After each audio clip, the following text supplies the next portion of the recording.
Welcome. Thank you for joining us for the 2022 annual meeting of the California Oak Mortality Task Force and Phytophthora and Native Habitats Work Group, which is taking place virtually via Zoom over these next 3 days. I'm just going to quickly go through some housekeeping items before we get to the main event today.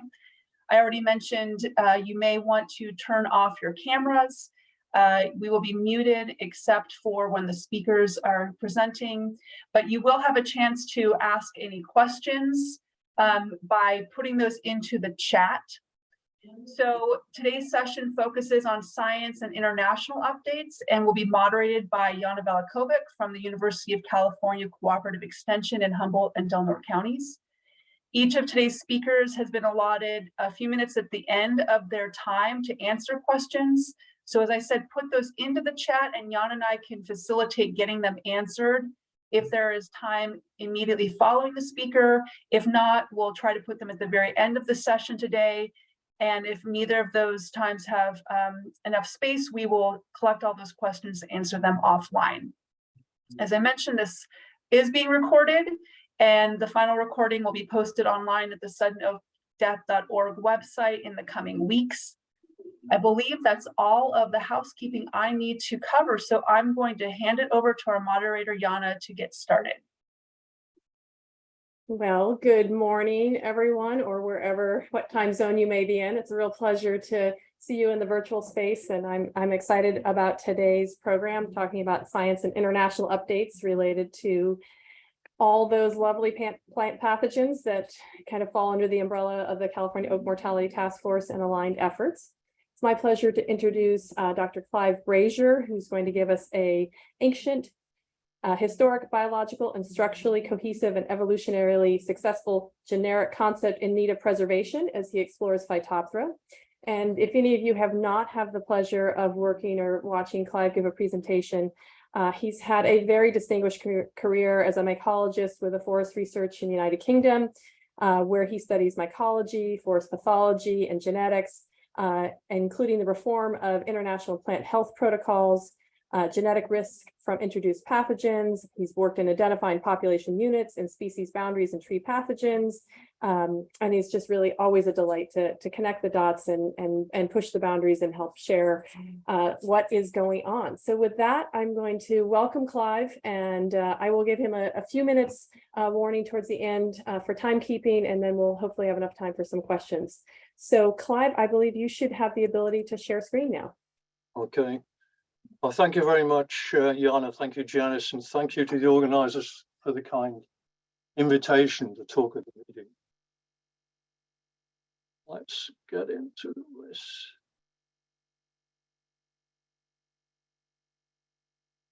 Okay. Well, you all know my title, and I think a lot of you probably know where I'm coming from on this, from our recent publication, which was 4 of us co-authoring this title in a recent paper in IMA Fungus, addressing an issue that certainly we feel very strongly about, and I suspect quite a lot of you other guys do too. So let's get straight into what we're going to talk about now, which is really whether or not Phytophthora might be split up, should be split up into different genera, or whether in fact we really feel that this shouldn't happen at all for all sorts of reasons, which is what I'm going to go into. So why do we need to preserve this historic generic concept, Phytophthora? The reason this has been thrown up is because recent phylogenetic evidence has shown that the downy mildews is a group of polyphyletic, having evolved at least twice from Phytophthora. And in addition to that, at least 2 publications, one by Runga et al. 2011, then Pedro Cruz et al. 2021, they've hinted that the main Phytophthora clades could indeed be split into multiple new genera.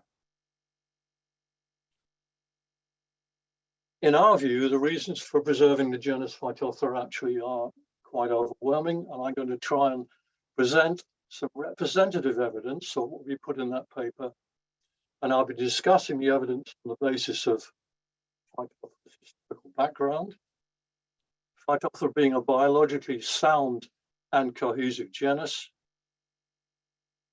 the phylogenetic and phenotypic evolution of Phytophthora and the downy mildews, how we view that, about proposals splitting Phytophthora being inappropriate, and about the importance of Phytophthora as a cohesive genus for scientific communication and global biosecurity.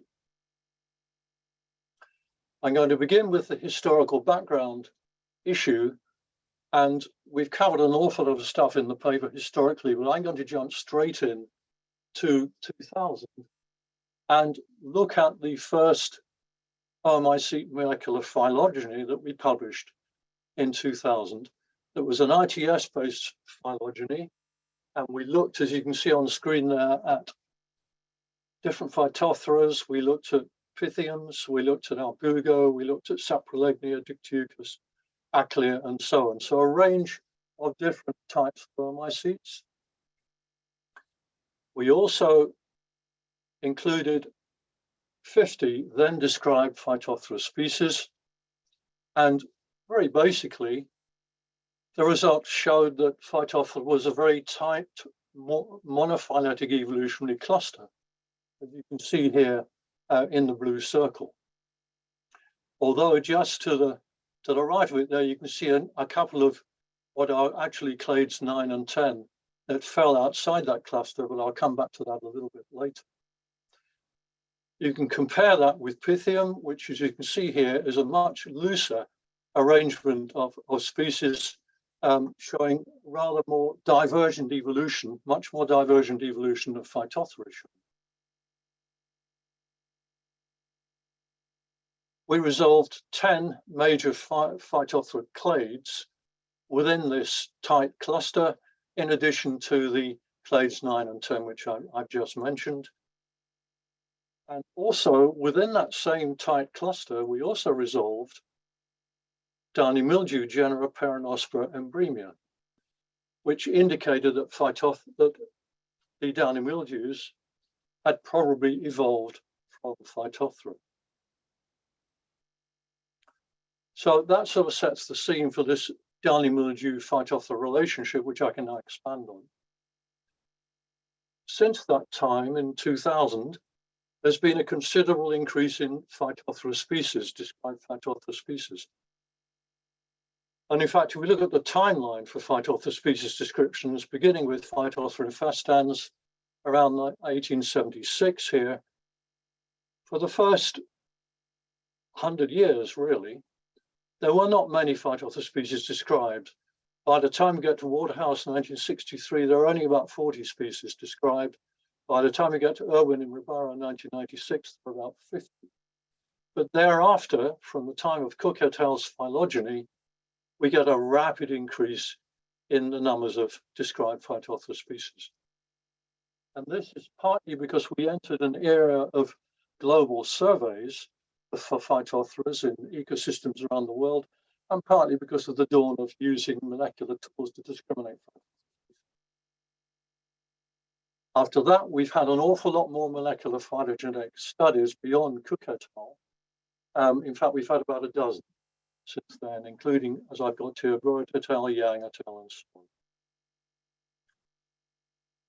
Back in 2009, I took a look at what I thought were the number of Phytophthora species, and I reckoned that there were probably about 200 to 600 Phytophthora species, a very broad bracket, but I had to make it broad because what we could see was a rapid increase going on, and I thought it was likely with all the new techniques we're going to find and new surveys, we would be finding a lot more. And in fact, by the year 2020, where we are now, we've already crossed that 200 species mark. And by 2022, paper by Jung et al. On clade 10, we've now added another 14 species even since then within clade 10 alone. So we're still rapidly going onwards and upwards in terms of the number of Phytophthora species. But despite the addition now of about 170 new Phytophthora species, the work that David Cook, myself, and others did in 2000, and many more phylogenetic analyses, Phytophthora has remained a tight essentially monophyletic, rather bush-like evolutionary cluster within the OMIC phylogeny. So it hasn't changed that structure very much. Clades 9 and 10, which looks as if they were floating a little bit outside, now reside more firmly within the Phytophthora cluster. They are a little more separated, but they really come back into the fold. We've added a couple of new clades, 11 and 10, 11 and 12, and we've added various subclades. And in addition to that, the obligate downy mildews are now shown to have evolved from Phytophthora at least twice. This is recent work back in 2018 by Tyler Burrett and Dave Rizzo and colleagues at Davis. And it seems that the downy mildews have probably evolved from Phytophthora at least twice via what we would consider to be rapid evolutionary jumps. If we now look at the more recent phylogenetic analyses, this is sort of picture we get. Here are the Phytophthora clades, 1 to 10 there showing, and also 11 and 12 squeezed in.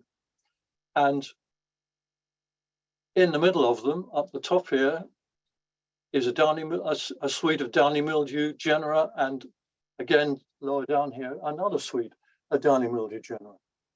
So it's clear that the downy mildews are fundamentally polyphyletic and that they've evolved, as I've already said, from Phytophthora at least twice.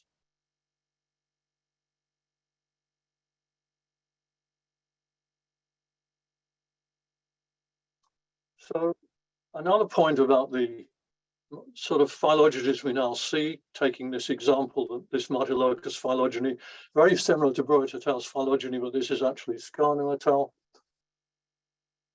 You can see that there are much longer branch lengths on the whole for the downy mildews. And these probably reflect their rapid evolution towards characters associated with a novel lifestyle, such as obligate biotrophy, specialization on particular hosts, in particular the families Poaceae and Brassicaceae, their determinate sporangiophores, their conidia-like sporangia, and so on. An interesting range of characteristics that make them different from Phytophthora. And in parallel to that, there appears to have been loss of key Phytophthora characteristics, such as saprotrophy and ectrophy, a partial loss of zoospore formation, some of them still do form zoospores, the ability to infect woody tissues, and the terrific ecological flexibility that Phytophthora have with their lifestyles compared with the obligate biotrophic downy mildews. So fundamentally, the downy mildews are a rather different biological model from Phytophthora. And they're also a remarkably striking example of convergent evolution, since they've evolved at least twice from different groups of Phytophthora clades, as you can see here in the picture.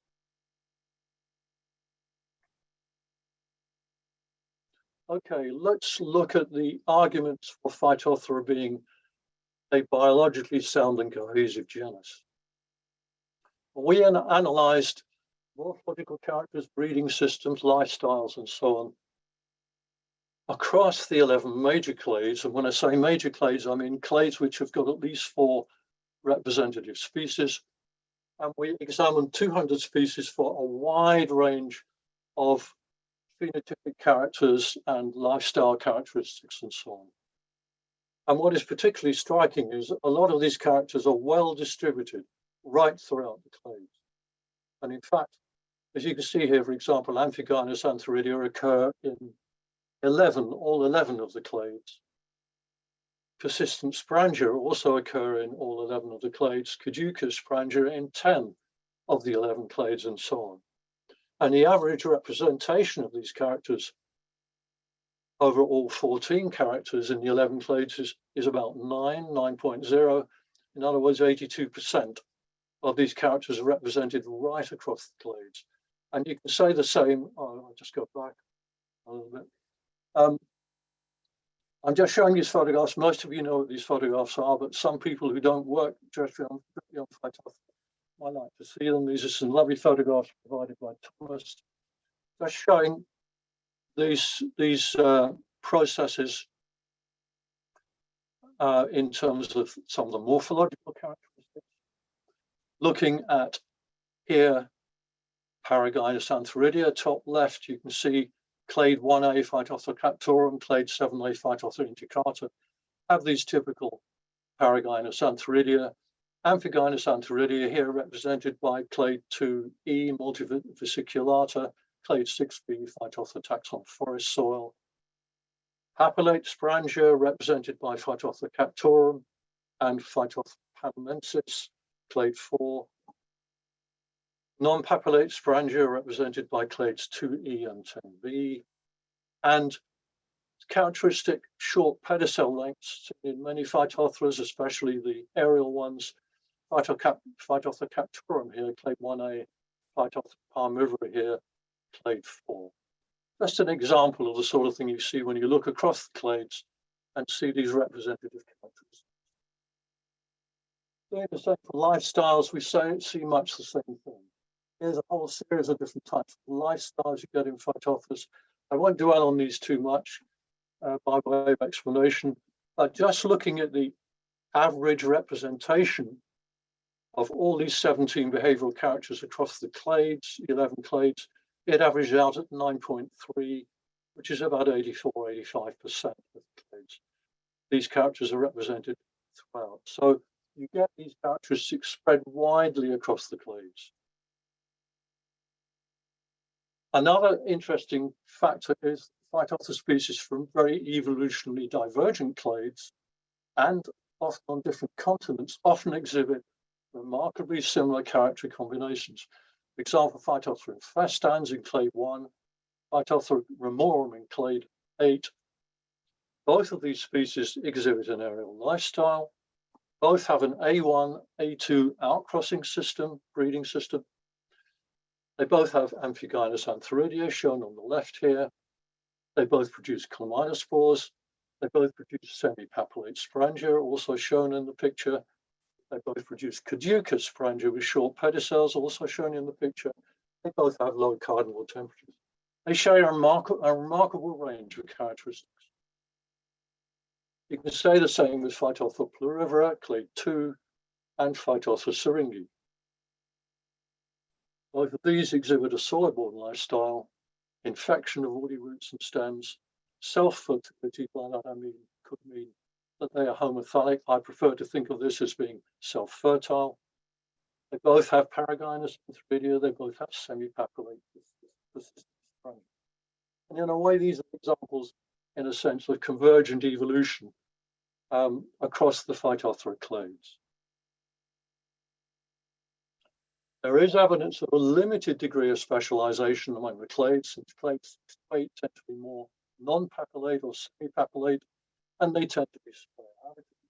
So there are some trends. But overall, I think we would argue there's basically evidence of remarkable biological flexibility across the clades. For example, they appear to show an ability to switch between breeding systems, for example, inbreeding or homophilic versus A1, A2 outcrossing and selfing, because outcrossing species can also be self-fertile. In lifestyles, for example, aerial or root infecting, different trophic modes, for example, saprotrophy, necrotrophy, or hemibiotrophy. Different morphological structures that show ability to switch between amphigyny and paragyny, caducity and non-caducity, ability to produce chlamydospores or not to produce chlamydospores. And in addition to that, they all show an ability to generate significant novel variation in different ways, such as rapid modification of effector molecules, a 2-speed genome where quite a lot of genes associated with pathogenicity or host pathogen recognition appear to evolve more rapidly, mitotic recombination, which can throw up novel genetic combinations, and interspecific hybridization, which can also drive change and evolution. And in our view, this flexibility is a major Phytophthora characteristic. We think it probably facilitated the adaptation of Phytophthora to new climates, hosts, and tissue types as the pathogen radiated on the emerging continents post-Gondwana. often resulting, as we've seen, in convergent evolution, in other words, in otherwise geographically isolated clades. And we think it probably accounts for the longevity of the genus. Its success has contributed to its longevity and vice versa. And also accounts probably for Phytophthora being dangerous when introduced into new environments. Well, let's just sum that up another way. Phytophthora is highly successful because it's a very flexible biological model, and this has enabled it to flourish over eons, and led to the degree of molecularly detectable divergence between its clades when you examine their neutral DNA, for example, but without a marked disjunction in their general morphology or behavior. So following on from that, I'd like to examine why we feel that the proposals to split Phytophthora up, the different genera of Phytophthora up, particularly like clades, are inappropriate. Let's have another look at this fairly typical tree, the sort of tree that Tyler Burrett and Bruno Scano and others have thrown up recently, multi-gene trees. Notice there that the downy mildews are represented by multiple genera: Rhenia, Plasmoptera, Phytocypri, which we think is actually a downy mildew, and the same down here, Peronospora, Pseudoperonospora, and so on. So there are lots of genera in the downy mildews. Phytophthora here scattered among them in what we would see as essentially a monophyletic Phytophthora group, the downy mildews having evolved from them. But on the basis that Phytophthora is essentially paraphyletic in respect of the evolution of the downy mildews, and the evolution of downy mildews, Runga et al., and also compare paper by Pedro Cruz et al. 2021, applying the notions of cladism, they proposed either there should be a placing of all downy mildews and Phytophthora species in a single genus under the oldest generic name Peronospora, which we feel is evolutionarily unsound as it puts the biologically distinct derivatives, the downy mildews, before the descendant, in other words, Phytophthora. They propose reclassifying all downy mildews under the parental group Phytophthora, which in a sense is more logical, but we feel this conflicts, well, it does conflict with the international code, because the older generic name Peronospora would have priority over Phytophthora, so this wouldn't work under the current code. And they propose as another alternative that there should be at least 6 new genera described within Phytophthora in order to conserve the downy mildew genera. We can't see that this is really logical because we can see no meaningful biological differences, in other words, synapomorphisms, between the Phytophthora clades or the groups of Phytophthora clades, not enough by far to justify having different genera. And we believe that the genus Phytophthora should be left intact because cladism focuses the definition of monophyly on the descendants,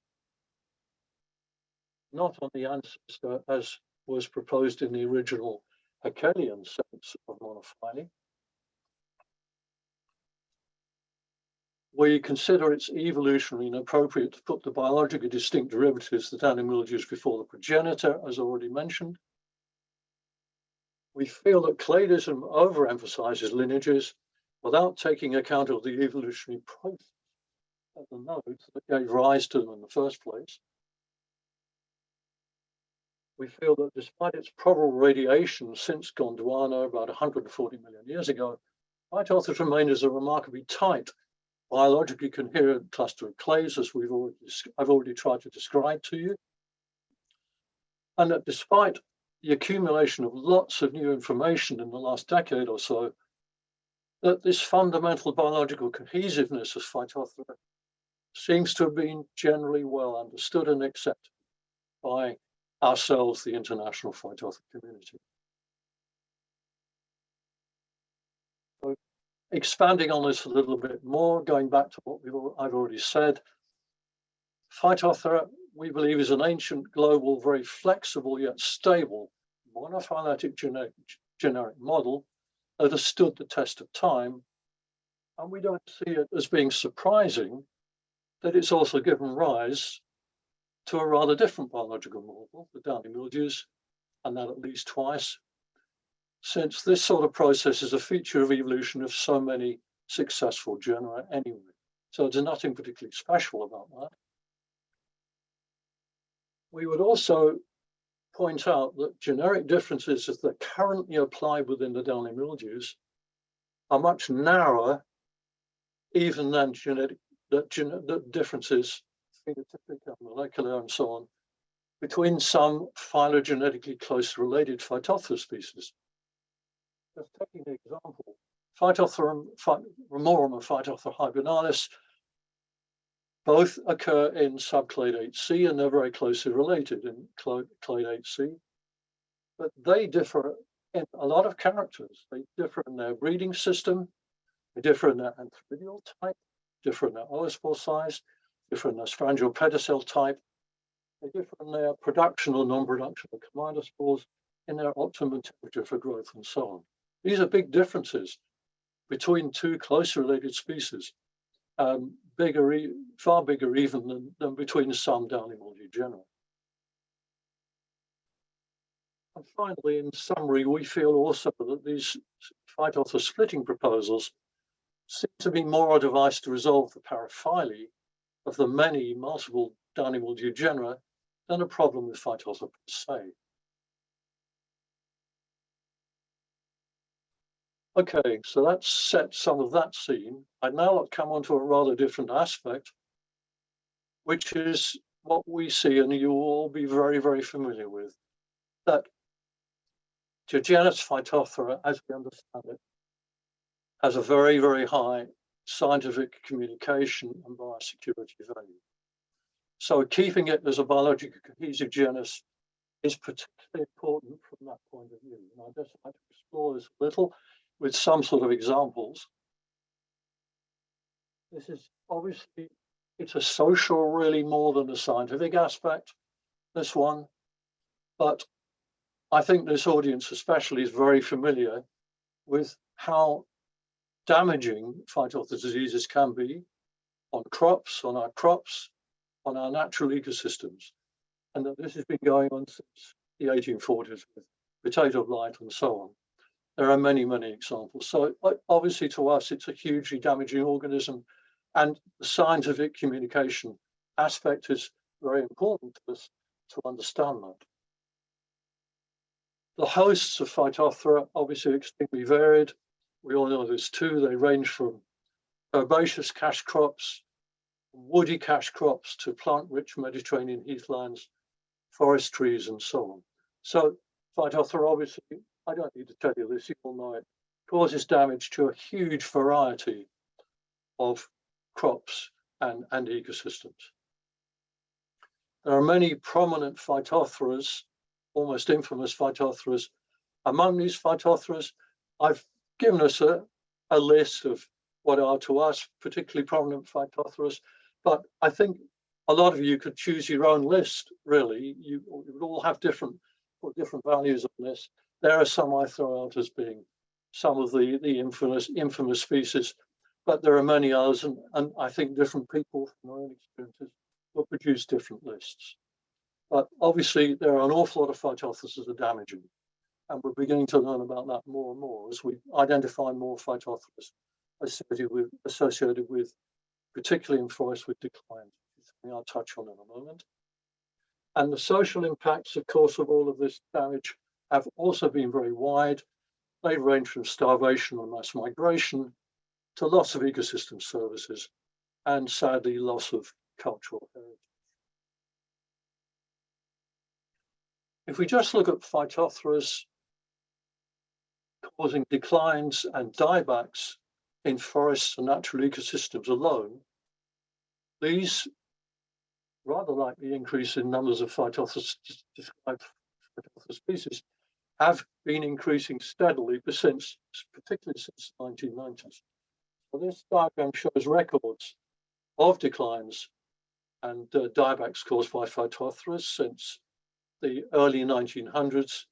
And you can see a gradual increase up to about the mid 1990s. And since then, as we've begun to learn more and more about the role the Phytophthora are playing in damaging natural ecosystems, and also as we have suffered more and more by biosecurity failures, as Phytophthora have been spread around the world, then we've seen a rapid increase in our understanding of the role of Phytophthora in these forest and natural ecosystem declines and diebacks.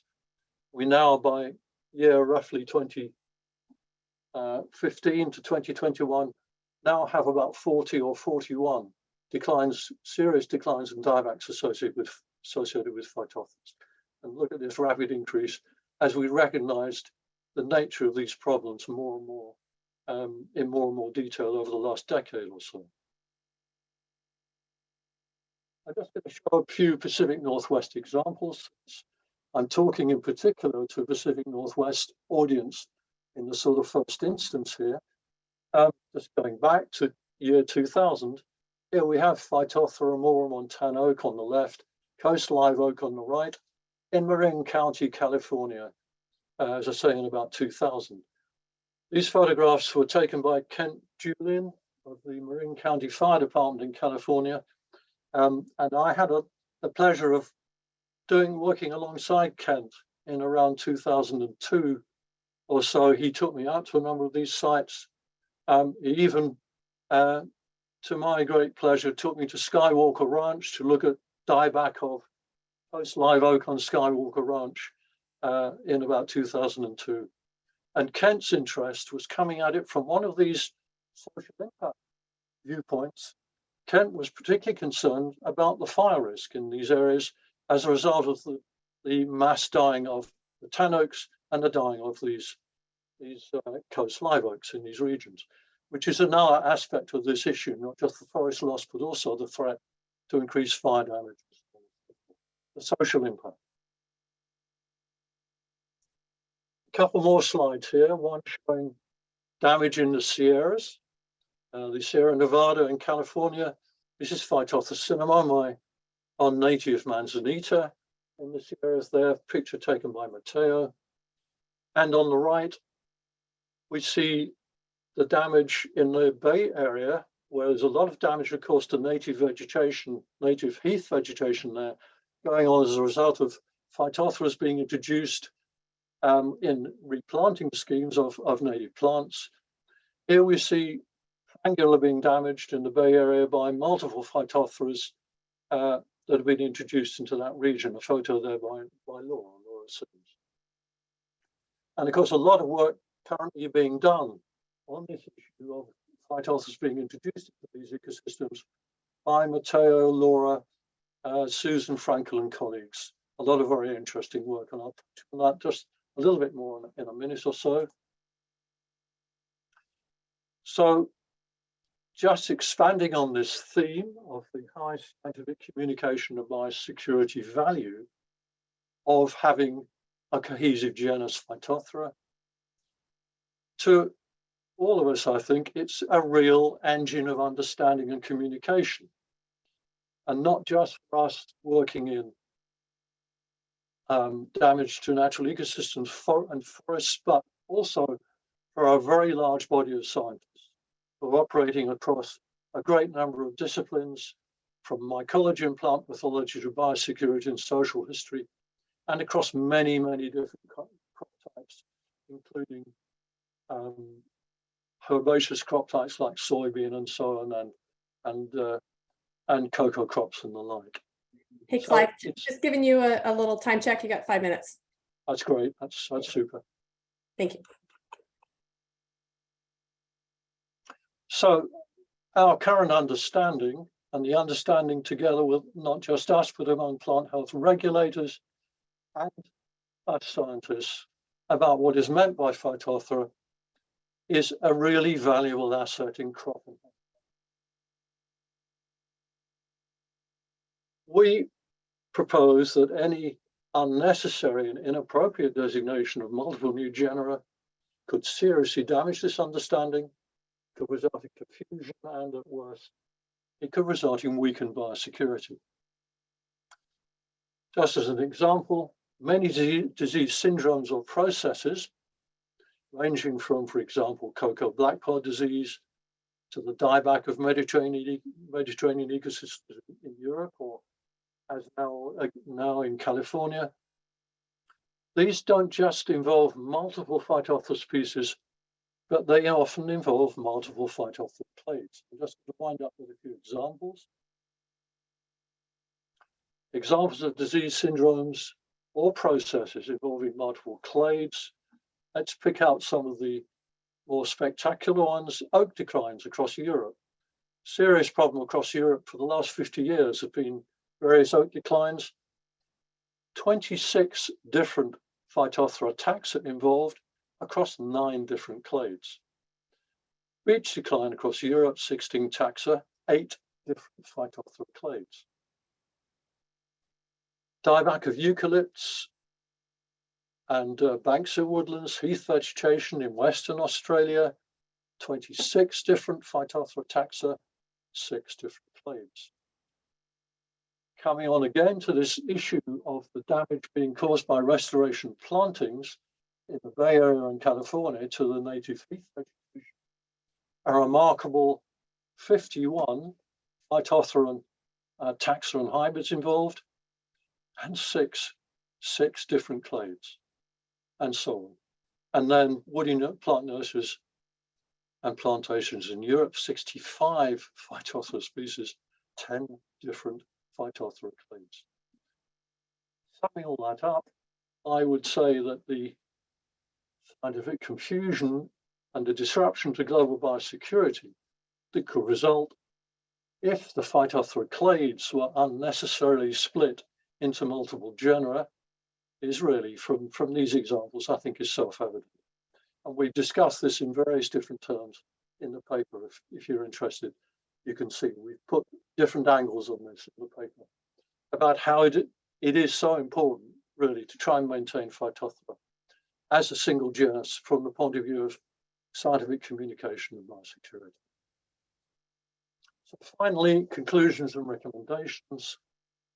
We would suggest that enthusiasm to dice and slice along the lines of cladistic nuances should not undermine the evolutionary or biological coherence or overlook the fact that the primary purpose of names is to facilitate communication.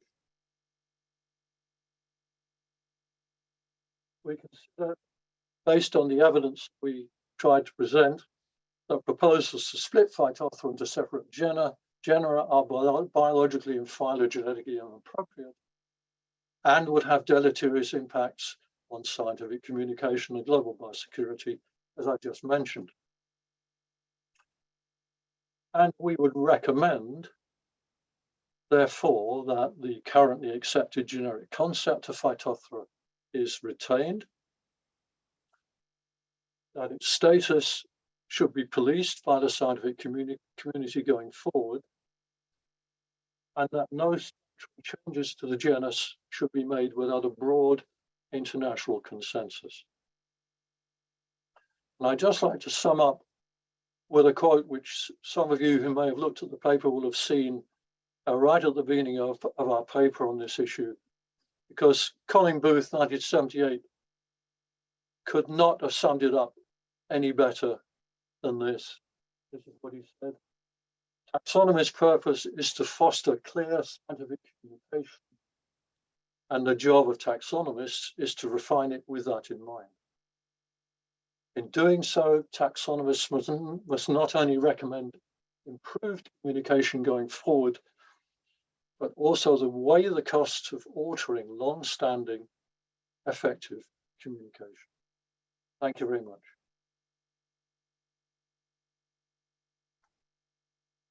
Well, terrific. We can all give a virtual round of applause for Clive. That was a very provocative and interesting framing of the challenge. Let's see, I'm looking for some questions here. We have just a few minutes, but I want to make sure we have some chance for dialogue. And Clive, you might answer a few of these if we don't get to them all in the chat as we move on to our next speaker. There were a few questions about just some question of interpretation. Maybe I'll let you respond to those by chat function. And so let me start off with Susan's question here, which is, since you published this paper a few months ago, have you gotten much response from people? You're talking about the consensus concept. So are there divergent opinions? Are you getting a strong argument towards a splitting? There's been a bit of chat on Twitter and a few emails have flown around. We've not had an enormous response. There have been some quite supportive responses from a number of people, and particularly since actually the RMIC genetic workshop that was held about 2 months ago over in Czechoslovakia at Thomas's group. But there's not been a huge amount of discourse yet, because some of it may come in the scientific literature, and some of it, of course, as we've indicated, we think should happen, should come about maybe at scientific meetings in the future. There could be debate at scientific meetings. So far, not a huge amount of support, but we have had lots of encouraging responses from individuals. Right. Okay, here's another great question from Chris Lee, which he says, to be the devil's advocate, what about pathogens that share many features with Phytophthora and perhaps used to be called Phytophthora and are equally damaging but have already been split off in the past? He's thinking about Elongosporangium undulatum, which used to be both called Pythium undulatum and Phytophthora undulata. Not seriously thinking its name will be changed back, but wondering if this is an interesting thought experiment.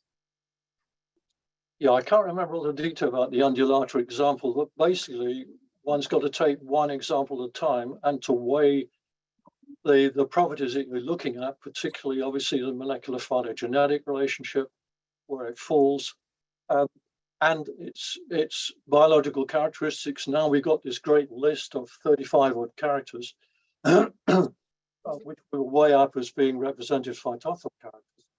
I think we've now got an awful lot of ammunition to make these judgments. There are one or two species that have sort of fallen in between Animodius and Phytophthora on the basis of some of their characteristics, and there are one or two examples of that we discuss in our paper. We think already there's enough evidence for most of those to decide, is this a Phytophthora or is it a downy mildew, for example? Does it belong out with Phytophthora altogether? Yeah. Okay. I'm going to throw out one last question, and then I want our next two speakers to start getting teed up here. Tyler offers a very provocative question. He says that the manuscript and the talk are great, agrees with your sentiment. However, he's already reviewed the first recent attempt to divide up the genus, and the process appears to be underway. What is the contingency plan for a divided Phytophthora? Well, actually, the paper was our contingency plan. Okay. And obviously, they have the prerogative to go ahead and make their proposals. That's what science is about. And the evidence has got to be weighed by fellow scientists on the basis of what they're proposing to do. And we have to react to that accordingly. And in a way, this comes back to Susan's question, what responses have you got?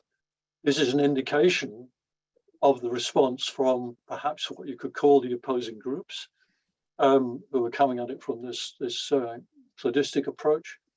And we will have to make the counter arguments when they put their arguments forward.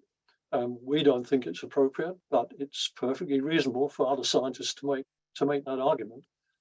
We hope that they will follow our recommendations, and this should be done on a much more international, combined scientific agreement process with a consensus. That's the way we see it should go forward. Terrific. Well, thank you for setting the stage for the rest of our presentations today. Very, very dynamic and intriguing and good stuff. We can continue the chat. Nick has some great comments there. But for time's sake, I'd like to bring up Barnaby Wilder and Mick Biddle. also from the United Kingdom.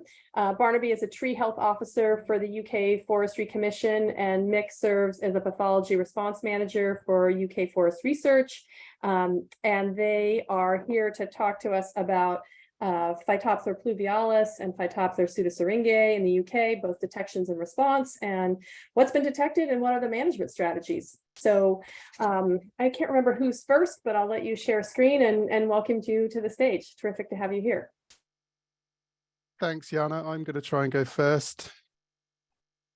And I will give you a 5-minute warning also. Thank you. Well, I've got a lot to cover, so I shall do my best to cover it quickly, and then I'll hand over to Barnaby.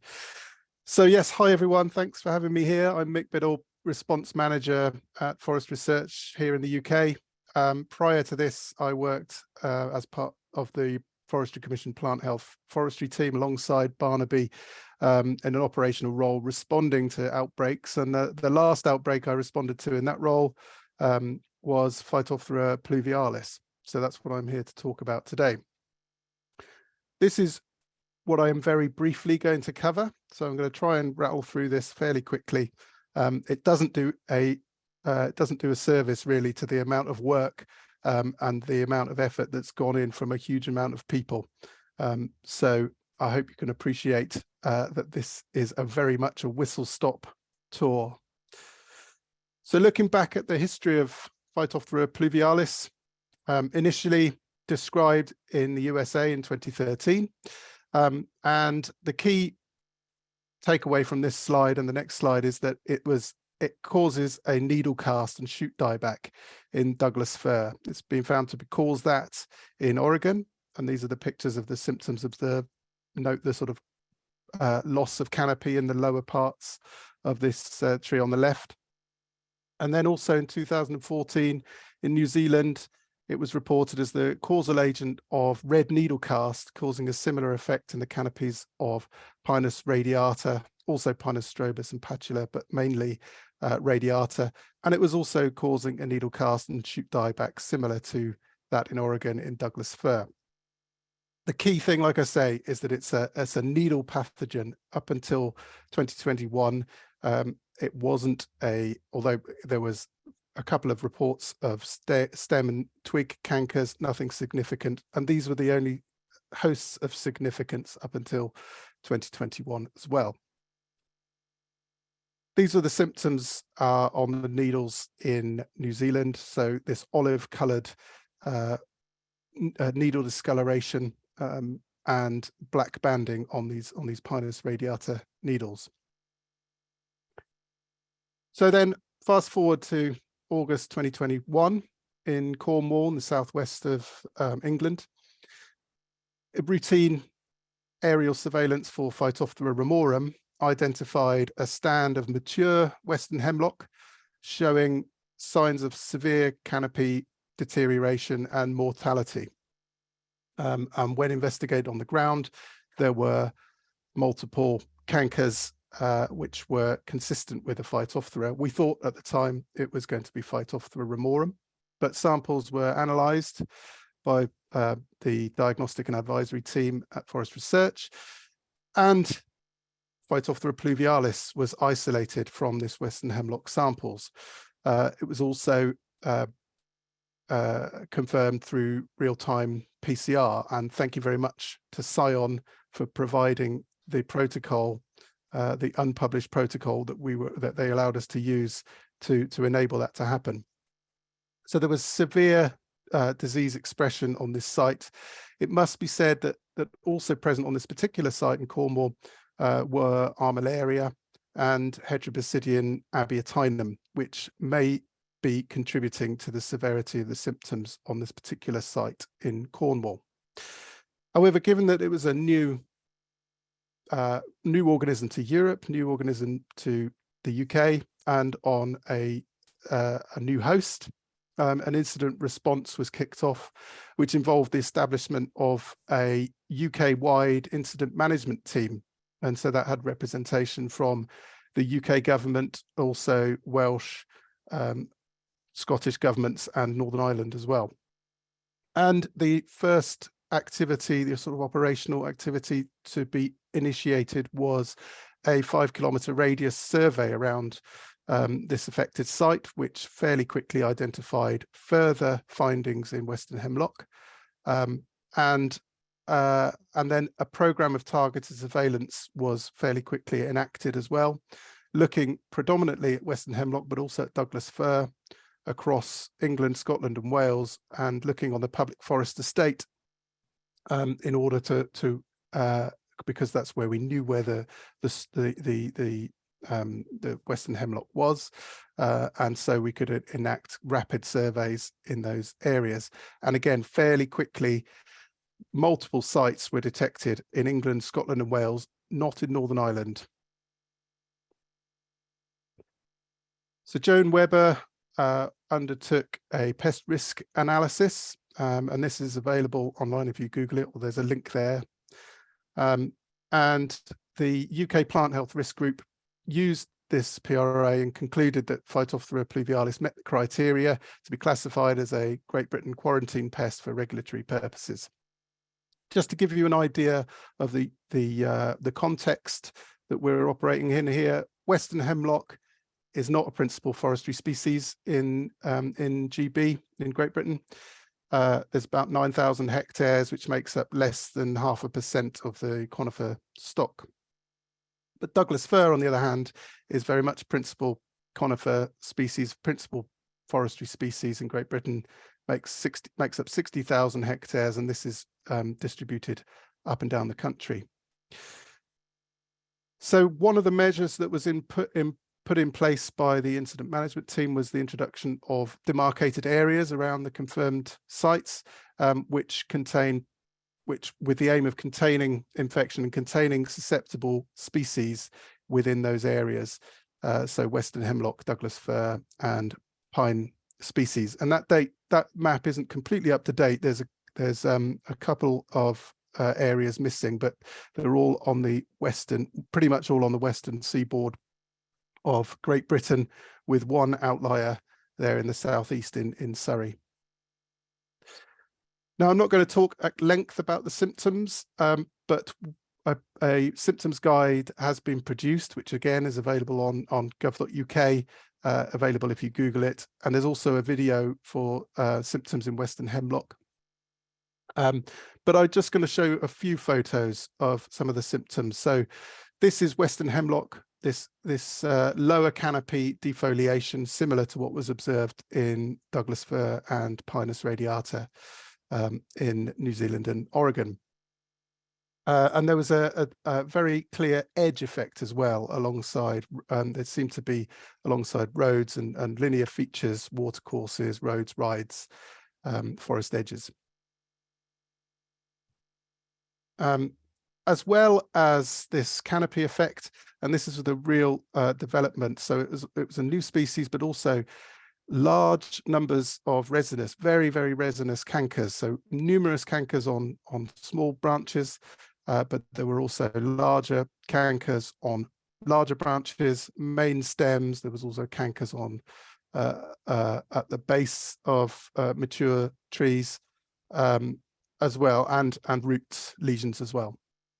Plus also this symptomatic infected foliage on the right there, the olive coloured needles of this Western Hemlock looking very similar to the olive colour of the Pinus radiata too.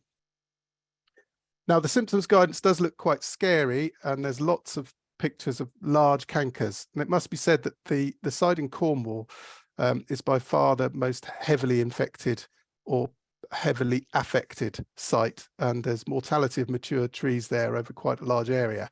However, many of the sites which have been identified in other forest areas have very, very subtle symptoms and are right at the other end of the scale in terms of severity of symptoms. So this is one infected tree. You can only just see in the middle there. I don't know if you can see my my cursor, but right in the middle there you can see a small branch affected, and this is it close up, an individual regenerated Western Hemlock with an individual branch, otherwise looking healthy, which has these resinous cankers.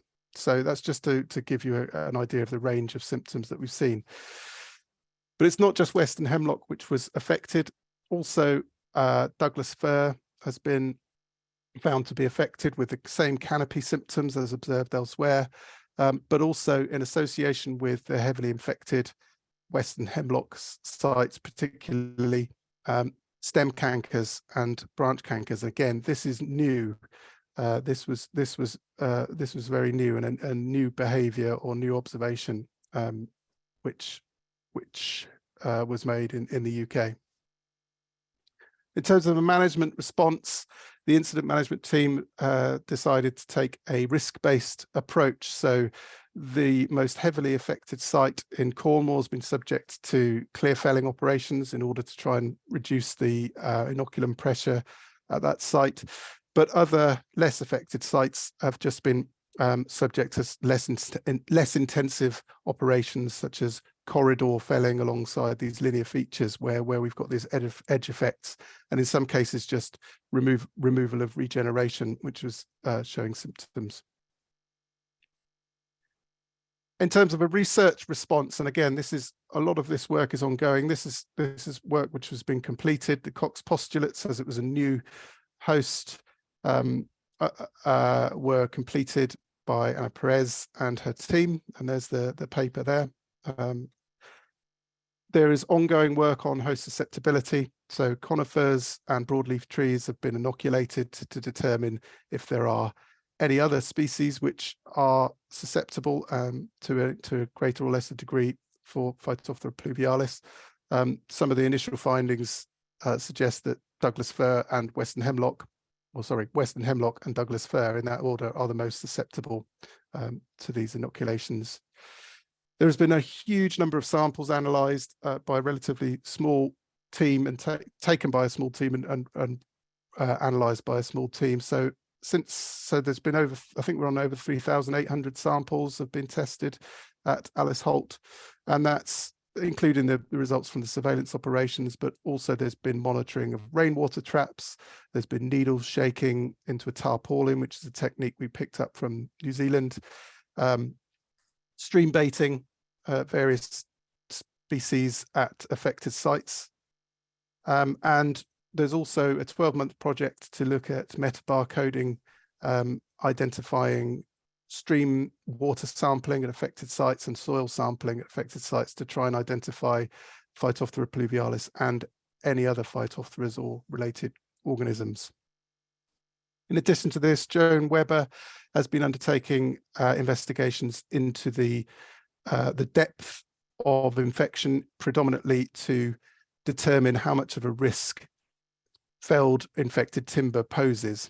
And that work has the sort of initial findings of that work are that the sapwood penetration is relatively superficial, and that Western hemlock again is more susceptible than Douglas fir. And a couple of future projects. Nick, you're running a little long, so I just want to make sure sorry. some room for Barnaby. This is it. This is the last one. Couple of future projects. The sporulation potential evaluation for other conifer species, and also a persistence investigation into the persistence of pluvialis on affected sites. And just to acknowledge the huge amount of work from a huge amount of people that's gone into allow me to give this presentation, and I'm sorry if I've overrun. There's a lot to cover. No, it's terrific. It's terrific. So let me quickly turn over to Barnaby, and I think questions will be by chat only today for this panel. Right, we'll go and stay sharing Mick's screen if he's happy to go and press next slide. So we'll go and next slide it right on and pile through, because I've got a similarly ambitious quantity of slides to go and do. So if you could forward, if you're happy to press forward, Mick, or you're lovely. So I got the bit about talk about Phytophthora pseudosyringae instead. So it's the less curried favour Phytophthora out of the clade 3 Phytophtheras in the UK at the moment. When you go and look at it on our UK plant health risk register, and this data is now out of date, I noticed it's now gone up to 1,403 pests on the risk register since the last 2 days I created this presentation, and then go and search for it. Next slide, please, Mick. you'll find that there is a massive total of 26 Phytophthora. So think on the plant health risk register that they consider risks worth considering. So think about what Clive was saying in his previous presentation about the 200 plus Phytophthora we've got to consider. Only about 10% of them make it onto this risk register. And as you can read in the small note grey box here, the information for Pseudosyringae has actually been archived as of 2020. So they don't consider it to pose, consider to pose a low risk to UK. So that's interesting sort of stuff for our sort of our policy outlooks from that point. Next slide, please. Also, I apologies, this is a list of known hosts, and I after passing this over to Mick, I realized that I'd made typographical errors. So actually, it's what Denman et al.'s finding of the beech and hornbeam in 2009 in Wales should actually read 2007.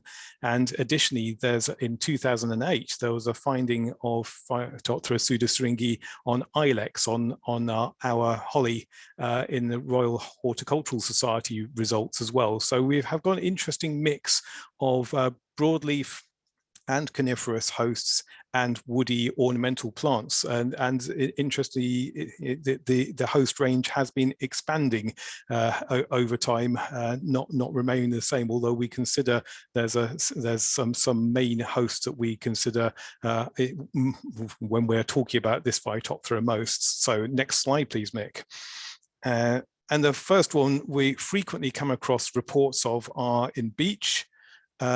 We can see that lots of bleeding cankers, as our beech, Fagus sylvatica, seems to be quite susceptible to being affected by Phytophthora in general. But with Phytophthora pseudosyringae attack, you often get aerial cankers quite high up the main stems of affected trees. And also, we also do get fine shoot cankers and occasional foliage dieback as well, but that's much less reported than the bleeding cankers. Next slide, please, Mick. We get a lot of, I'd say one of the most significant hosts that we found in the UK are notophagus species, principally obliqua and alpina. And it's not a particularly popular species. It's been one that's been planted in experimental crops and has been proven to be a useful one for alternative species trials. But we have seen instances of foliar infections. So we've got blackened leaf stems much in the way that we might observe the Phytophthora ramorum, and also general wilting and tobacco-like staining as well. Next slide, please, Mick. And the bleeding cankers on the main stem, just as we would find with beech trees, but when you go and investigate under the bark, often we find catastrophically large cankers, and they seem to go and grow and develop quite rapidly on these trees, much more rapidly than we've observed on beech trees. And they seem to, these bulb cankers are capable of killing off a tree in quite a short number of years. So next slide, please. And so some of these awareness of the Phytophthora attacking notophagus trees may be that all of a sudden it's started to die, and it dies very rapidly. So there's an image on the left of an example in the Lake District from a couple of years ago. You can see that you got a retained foliage showing it's being girdled just in a very short period of time. And the image on the right is a site in Devon where the stand of mixed of obliqua and alpina have almost been obliterated over a few years. Next slide, please. So the next, I've put a question mark next to this because we're not entirely sure about the role that Phytophthora pseudosyringae plays with larch. We're frequently finding it in samples that are being taken as part of our standard Phytophthora ramorum surveillance program. But as you can see here, a bit like the images that Mick was showing with pluvialis, we seem to have often have bottom-up symptoms. So the lower branches are often the ones that are symptomatic, and that means that often they're the ones that are picked on and sampled, but because our sampling technique is often someone with a pole saw. So is it that it's also in the same place at the same time as Phytophthora ramorum, and you've got suitable conditions for both Phytophthora and it's coexisting there, or is it also potentially more pathogenic than we were aware of before? Anna Harris, a forest research scientist, is currently looking into the genetic diversity of the British forest population of Phytophthora pseudosyringae and its co-occurrence with Phytophthora ramorum, and working out its pathogenicity. I can't get that word out at this time of night or morning in California. And I think she's just about ready in the next few months for an interesting publication to come out. So it's something to go and watch this place. But it's something that we are finding frequently, whether it's just because of the suitability of the sites and the host, or whether it's a serious pathogen for larch that we're not entirely certain of yet. Next slide, please. Nearly there. Okay, so here's some symptoms. So you can see, similarly as we'd expect with Phytophthora ramorum, you've got symptoms of infected foliage. So you can see the grey discoloration of the larch needles on the left-hand image. And when you investigate under the bark, you get brown necrotic regions and also red reaction areas that we associate with Phytophthora attack on larch. Next slide, please.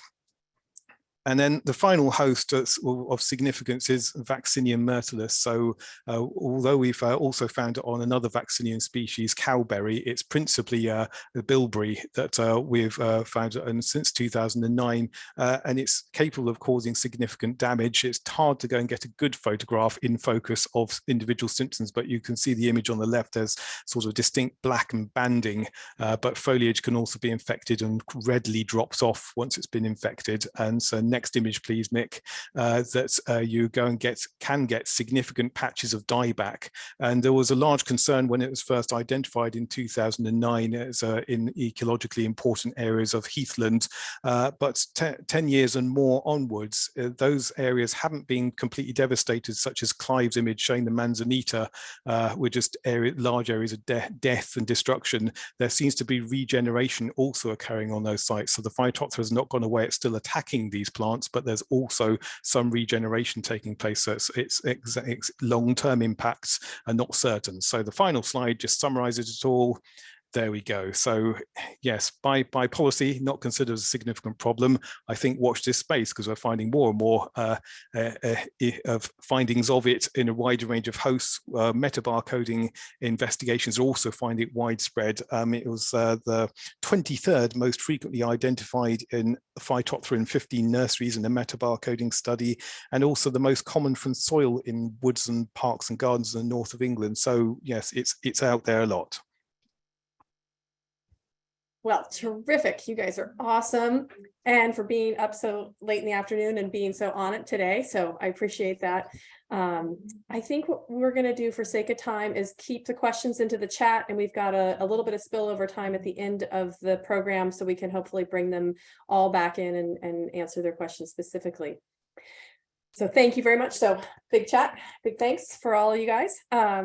Next, I'd like to bring up Nick Grunwald, and he is going to talk to us about sudden oak death, novel insights and approaches. And Nick is a biologist and plant pathologist and scientist with the USDA Agricultural Research Service in Corvallis, Oregon. He's also a courtesy professor in botany and plant pathology at Oregon State University, and he works on the evolution, genomics, and ecology of Phytophthora plant pathogens. So thank you, Nick. And I will give you a 5-minute warning. Thank you. Can you see the slide in presentation mode? Yes, looks great. Perfect.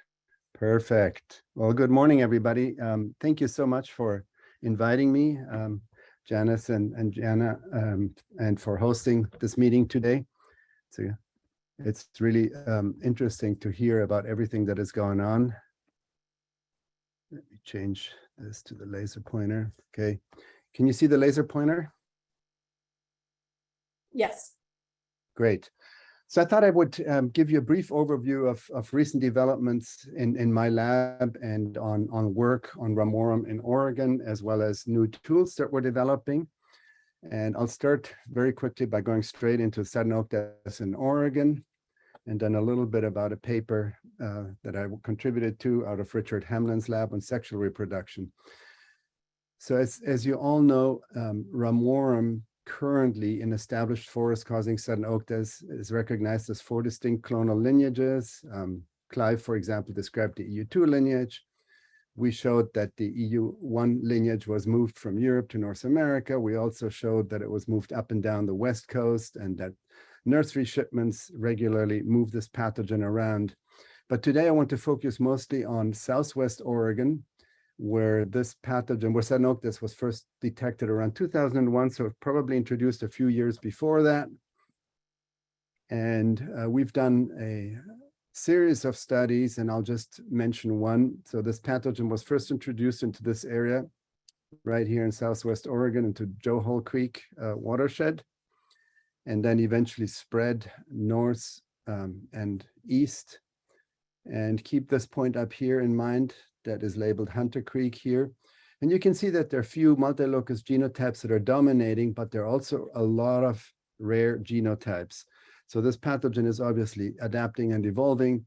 So one of the questions we had is how many introductions were there of this pathogen? And it became apparent that there was one group that was very closely related, and then another clade from that Hunter Creek area that I just mentioned a little further north. So this was evidence for 2 distinct introductions. The first introduction into Oregon was closely linked to nurseries in California and Oregon. So pretty much one cluster of genotypes, but this Hunter Creek introduction was distinctly different. In 2015, unfortunately, we detected yet another introduction of the EU1 clonal lineage near that area where I just mentioned the second introduction occurred. So probably by movement of ornamentals. And this EU1 clonal lineage expanded its range, and it's now established.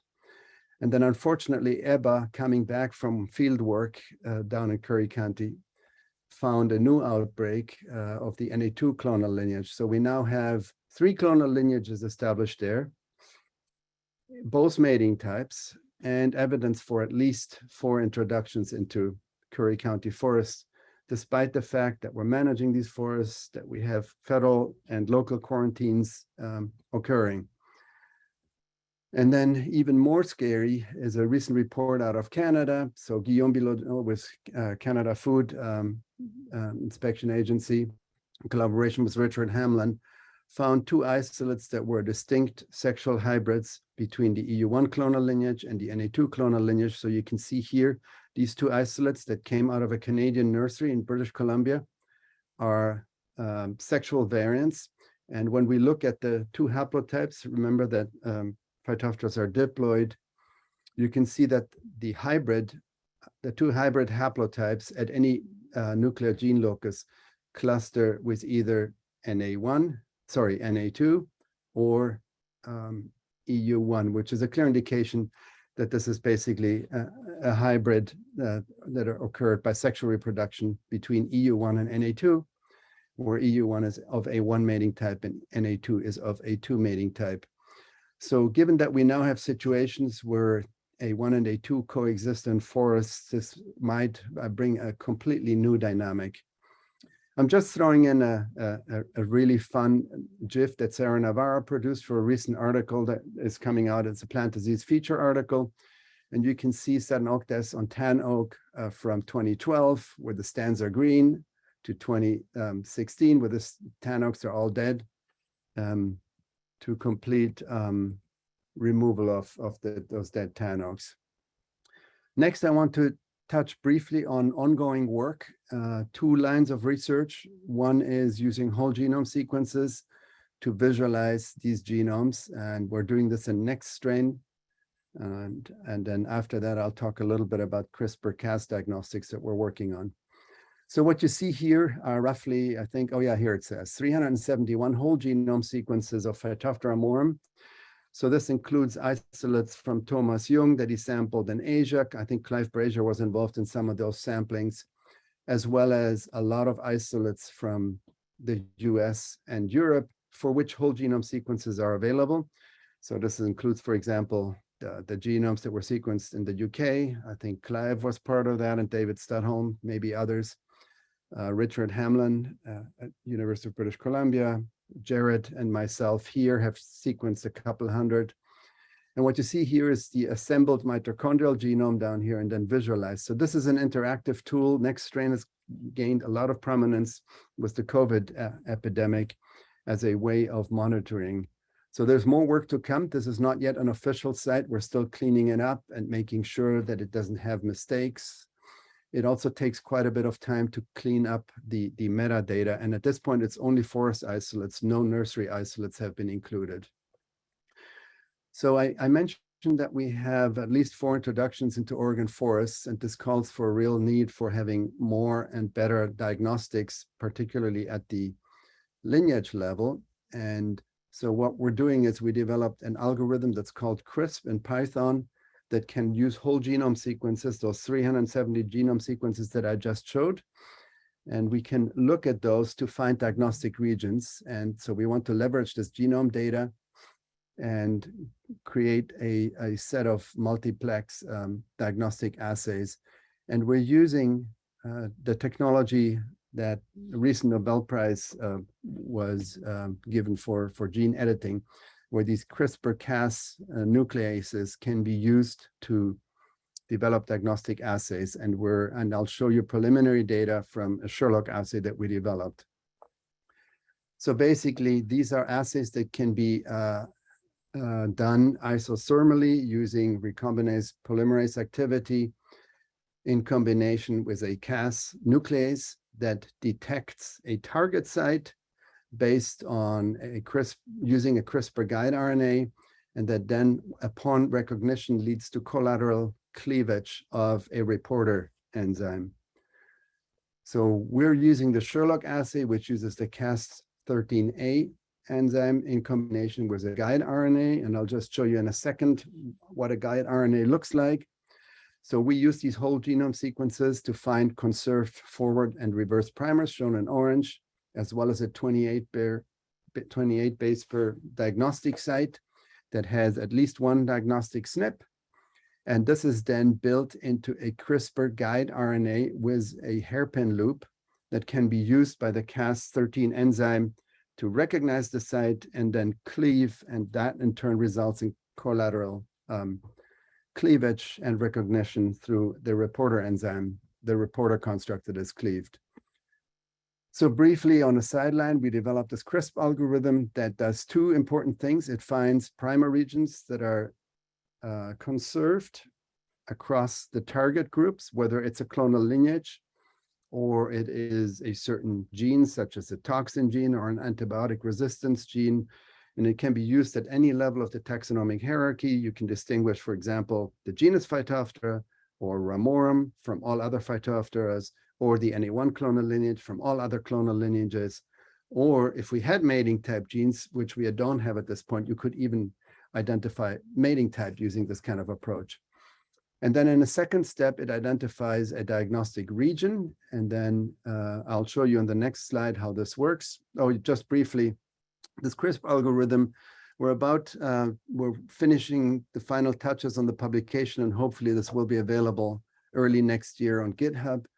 It's a Python algorithm. It's simple to install. It's relatively simple to use. It uses 2 inputs, either whole genome FASTA files or variant call files for a population of samples.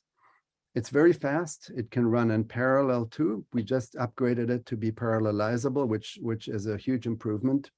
It wasn't easy, but we did it.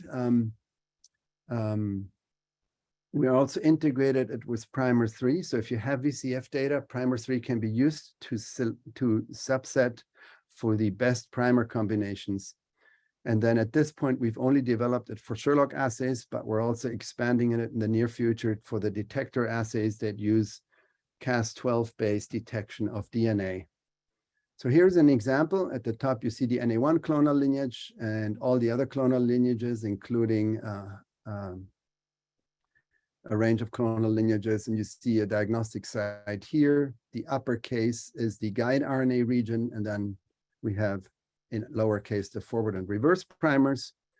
And we applied this to one locus that looked very promising, and we hit it right out of the park. Was the first locus we evaluated, the protein phosphatase. You can see the diagnostic T that distinguishes Ramorum from all other non-Ramorum Phytophthora or fungi or bacteria, what have you, and a conserved forward and reverse primer that is conserved within Ramorum. So the algorithm works. And when we did this as a fluorescence assay in the lab, we could distinguish Ramorum from all other Phytophthora. And we're not showing all data, but this also distinguishes Ramorum from, and includes all clonal lineages, including the Asian strains that Thomas Jung shared with us.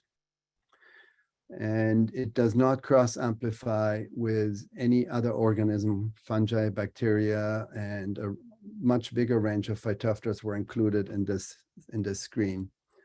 And then just 3 weeks ago, we were able to also port this to a lateral flow device. So at the top, you see the water control that does not result in amplification of in a positive reaction, only in a negative reaction.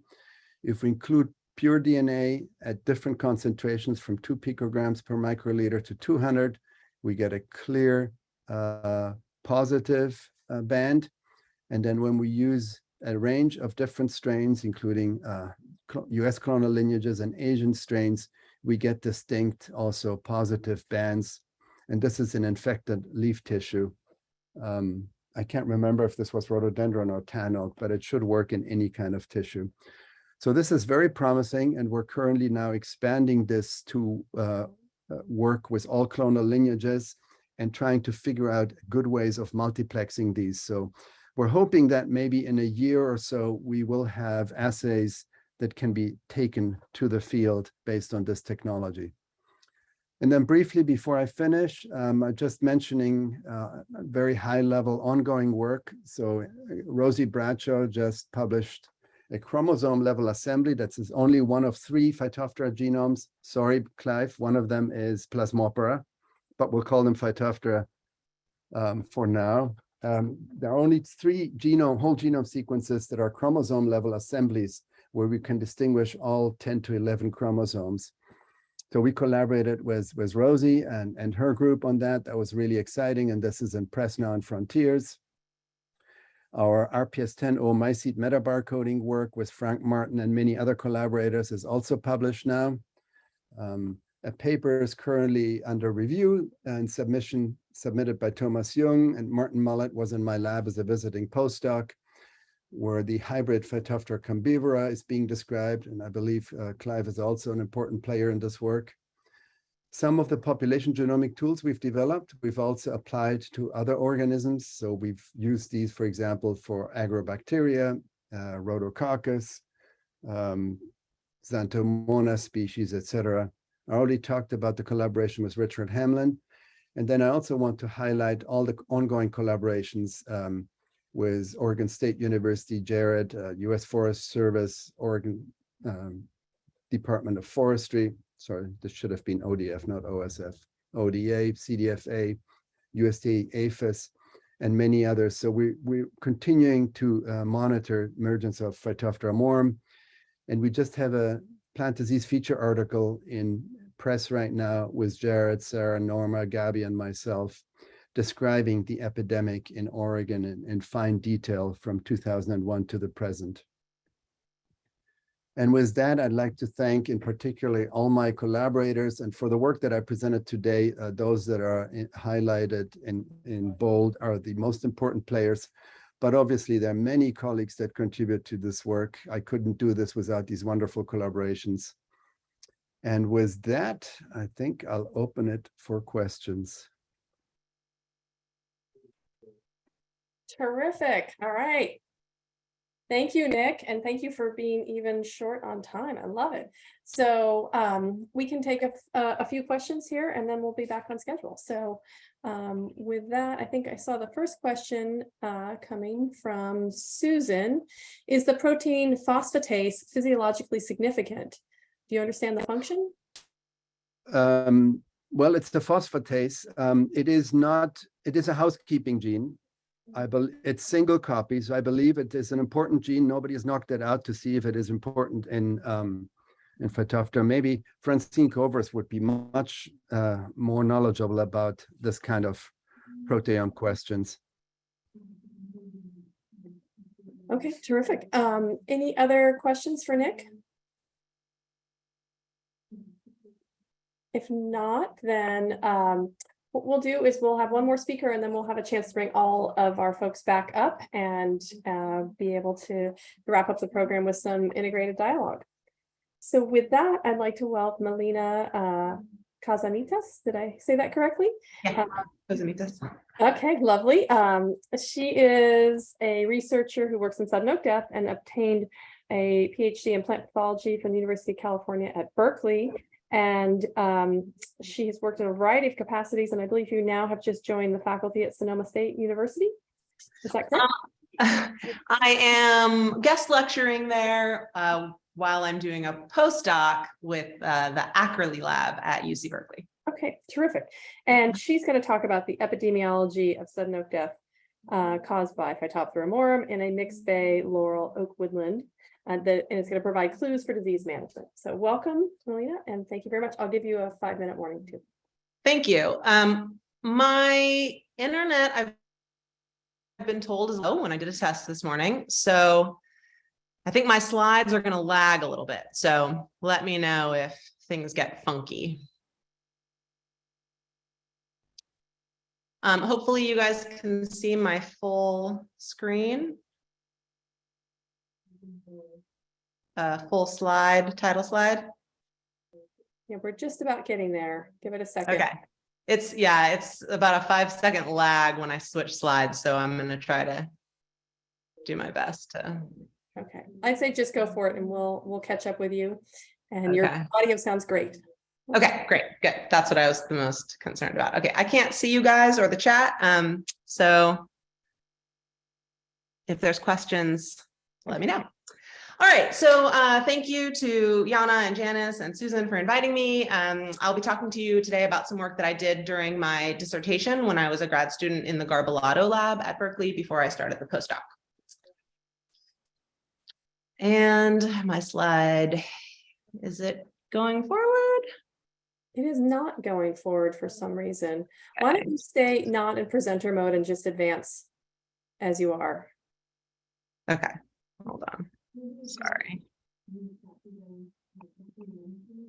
Ugh, this is frustrating. Just give me 1 second.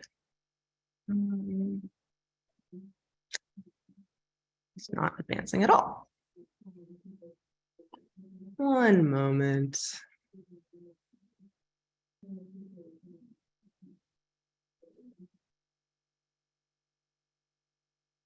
I'm going to turn my camera off. I hope that'll help. Okay. Just give me a second. I know here's our Achilles heel of virtual programs. You're doing great, so don't panic. Okay, thank you. I mean, I'm teaching online, so this is just constant. So it's no big deal.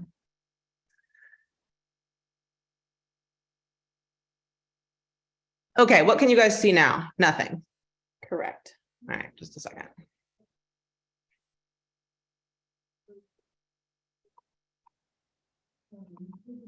Sorry, bear with me.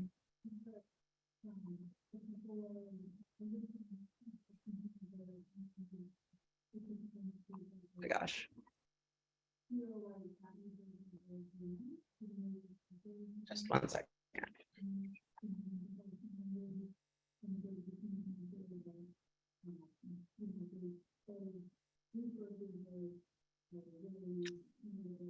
Can you guys see my full screen or presenter view? There you go. Beautiful.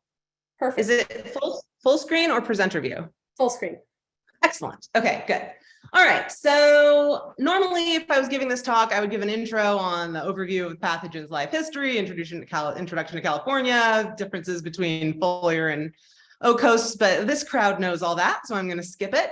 And today I'm going to talk to you about this project we did where we examined transmission heterogeneity and pathogen survival across several seasons in several years. And we did this because we all know that control efforts are difficult given the broad host range of the pathogen, the high inoculum loads it can produce, the relatively cryptic spread, dormant propagules surviving unfavorable conditions, and the large geographic range of hosts. So our main conclusion that we'll get to at the end of this talk is that by predicting and targeting these spatial and temporal, what we're calling hotspots, we can hopefully increase the efficiency and reduce costs of ongoing control efforts by targeting removal of super spreading hosts or refugial hosts in these spatial hotspots, and in certain times of the year when the pathogen is most active, and in certain years when the conditions are the most favorable, we can target that even more. So this study was conducted in San Mateo County on San Francisco Public Utility Commission lands. It's a 2,300 acre site, which is a great place for us to do this kind of work because it's a small scale region with a contiguous habitat, varying host composition, varying densities and site characteristics like slope and aspect throughout the watershed. It's the location of the oldest known infestation within Sonoma County, which is an intermediate relative to the entire state infestation. And there's 2 drainages in this watershed with a comparable history of disease exposure across the 2 drainages. Let's see if I can start my video so you guys can see my face. Tell me if that gets worse. And because this place has been closed to the public for so long, we could monitor natural disease progression without like too much human influence, just the activity of the Public Utility Commission. And where it may be a big disadvantage, you know, in terms of ecological health, in our case, it was an advantage that there was no recent fire interaction because we could see what was happening without fire coming through and clearing. I'm not a proponent of not having recent fire, so that's what I'm studying now. And if we have time, I'll hopefully get to talk a little bit about that at the end. But for this case, this watershed hadn't burned in over 100 years. So our experimental design, we had 16 randomly selected plots 2 kilometers apart within suitable host habitat. We had 3 transects per plot. They were 100 meters long and 10 meters wide. And within this corridor, we tagged every individual coast live oak, bay laurel, and tan oak stem. The tan oaks ended up getting left out of the analysis because there weren't enough of them, but we did look at them. And at every 10-meter mark, we selected a bay laurel to sample repetitively over a few years. We did survey every oak and sample it if it was cankered once per year. And for each stem, we recorded site characteristics like slope, aspect, canopy cover, DBH. And for oaks only, we measured the proximity to the nearest infected bay branch, not trunk, but foliage. On infected oaks, we also took note of annulohypoxylon, beetle frass, canopy dieback, things that go along with oak infection. So this is the watershed here in San Mateo County. We have 2 drainages, the Crystal Springs to the east, which is warm and dry, and probably the older infestation watershed, and then the Pillar Citos drainage to the west, which is more fog influenced and is dominated by Doug. On the Crystal Springs, it's mostly bay laurel and oak woodland mixed hardwood. We have mean annual rainfall and temp that differed slightly between the drainages. Sorry, the chat just popped up and is in my way. Get out of there, chat. And Melina, I turned off Sorry, your video because your voice is breaking up a little bit. Oh, good. Okay, great. Thank you. Okay, that's better. So slightly different temperature and rainfall between the two drainages.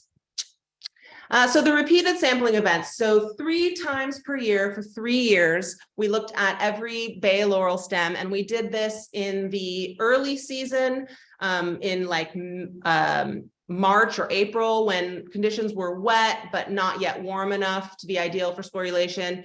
Then we looked in the peak season when sporulation should have been at its highest point, when it was warm and wet, and that was about June. And then we did a late season sampling after the hot, dry summer in September. So we did that 3 times over 3 years, and then we added a final peak season just as like a baseline in 2012. So crazy that this was a decade ago. It took us a long time to figure out. So we visually assessed each bay leaf on each tree at every 10-meter mark. And if it was symptomatic, we took a sample. So we did that 10 times. And the study spanned an overall drier period from 2008 and 9 into a much wetter period of 2010, increasing wetness 2011, and then a little bit less rainfall in 2012. The oaks we surveyed once a year for 5 years over that same time span. And if symptomatic, we sampled the canker tissue.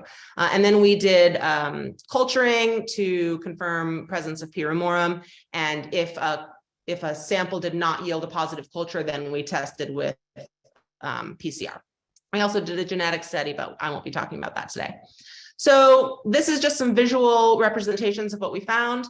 We did find a significant effect of season and year. So in the driest year here, 2009, you can see the proportion of active P. ramorum infection on bay laurel increasing in 2010. Increasing even more in 2011 with a slight decrease in 2012. And that mimics the rainfall levels for 2009, 10, highest rainfall in 11, slight decrease in 12. And there's also an effective season. You were the most likely to get a positive culture from a bay laurel in that peak season, a little bit less likely in the early season, and the least likely in the late season. Oaks did an interesting thing where the number of dead oaks increased over the entirety of the study. That's shown in the black line here, while the number of cankered oaks decreased slightly for the first 3 years, and then these first increase in newly cankered oaks in 2011 and 12. The cumulative oak infection is shown in this dotted line. So if you add cankered and dead oaks, you can see that that increased over the course of the study. And here you can see, kind of similar to what's showing here, is that the bay laurel infection increased with increasing rainfall. If you want to know about the PCR diagnostics stacked on top of our culture data, so you can see in each year we have the highest culture success in the peak season, the second highest in the early season, and the least in the late season, and that increases with each year of increasing rainfall. So these are things that we know intuitively about how sudden oak death behaves, but now we have some empirical data to show that this is linked to a seasonal and yearly weather effect. So we ran a series of generalized linear mixed models to predict likelihood of infection of both bay laurel and oak hosts, survival of infected oak hosts, and then the pathogen survival itself on bay laurel hosts. And instead of showing you this very dense slide, I'm going to show you some visual representations of the variables that were significant. So these are the fixed effects talking about bay laurel basal area, density, aspect, oak size, proximity to infected bay, and then the effect of season and year. So again, some visual representations of the results of that model. We found that probability of infection was greatest with a high density of small bay laurels. So bay infection was positively correlated with bay density, and here you can see the effect of that in each year of the study. Again, the black, 2009, is the driest. The blue is the intermediate rainfall year. The red is the highest rainfall year. And then that last year, 2012, dipped a little bit. So this is increasing bay density, probability of infection. And we have the inverse relationship when we look at bay basal area. So basically the larger the bay is, the fewer bays in a stand, and you're going to have less infection. So really negatively correlated with bay basal area, meaning larger bays, positively correlated with bay density. So more small bays, more infection of PRAM. PRAM, that's my shorthand for it. Okay, so here we took an average sized bay laurel 20 centimeter DBH in our wettest and driest conditions. So in that fall of the driest year and the spring of the wettest year, this is what the probability of infection of a 20 centimeter DBH bay laurel would look like. So you can see in the wettest year versus the driest year, how probability of infection will increase with bay density. And the cloud around each line is accounting for bay basal area, the variations in basal area. When it comes to oaks, here we have the distance to infected bay on the x-axis and the probability of oak infection on the y. So we took 3 size classes of oaks, and you can see that in any sized oak, the closer you are to a bay laurel, the higher the probability of infection. Again, this is modeled data. So really the effect is greatest below 5 meters and decreasing until 10 meters from an infected bay. So distance to infected bay laurel is a big indicator for oak infection. Again, things we know, but it's nice to have some data that shows it. So predicted oak mortality based on DBH. This is the likelihood of an oak to die based on increasing oak DBH. So oak infection is increasing with larger oaks. Trees that are less than 10 centimeter DBH have a higher probability of dying regardless of infection. Here we have uninfected trees on the bottom, infected trees on the top. Cankered trees were 60% more likely to die than uninfected trees. Shocker. And all trees were less likely to die as they increased in size. So this is another graph showing our proportion of cankers are increasing with size class, yet the number of cankered trees present in each size class is decreasing. So the largest oaks, the most cankers, but there's fewer larger oaks. Melinda, giving you a bit of a time check here. Okay, thank you. I'm almost done.